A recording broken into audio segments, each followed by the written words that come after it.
स्पर्धक विद्यार्थी मित्रांनो, महाराष्ट्र गट क सेवा संयुक्त पूर्व परीक्षा 2021चा प्रश्न आहे.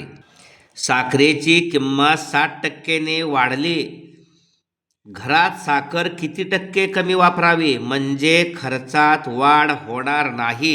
हे पर्याय आहेत. अतिशय शॉर्ट सूत्राचा वापर करायचा. किंमत 60% वाढलेली आहे.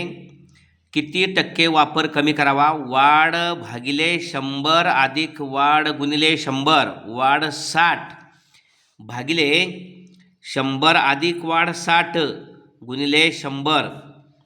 60 भागिले 160 गुणिले 100. हे शून्य गेले. 2 त्रिक 6, 2 8 16, 100 त्रिक 300 भागिले 8, 8 त्रिक 24, उरले 6, 60 झाले. 8 7 56, उरले 4, 4 वर 0 40 झाले. 8 45, 37.5% दर या ठिकाणी वापर कमी झाला पाहिजे. याचा अर्थ 60 किलो वाढ झाली म्हणजे 160 पैकी किती टक्के? 160 रुपये जरी झाली साखर तरी आता 100 रुपयातच भागवायचं असा त्याचा आहे. म्हणजे वापर किती कमी झाला पाहिजे?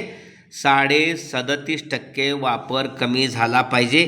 सूत्र वापर कमी किती झाला पाहिजे? वाढ भागिले 100 अधिक वाढ गुणिले 100 भागिले 60, 100 अधिक 60 गुणिले 100, 60 भागिले 160, 100 आणि 60, 0 0 गेले गुणिले 100 आहे. 2 त्रिक 6, 2 8 16, 3/8 आणि 3 गुणिले 100, 300 भागिले 8, 300ला 8 भागून 37.5% आलेला आहे. अचूक पर्याय आहे तो नंबर 3, 37.5% म्हणजे 37.5. ओके, धन्यवाद.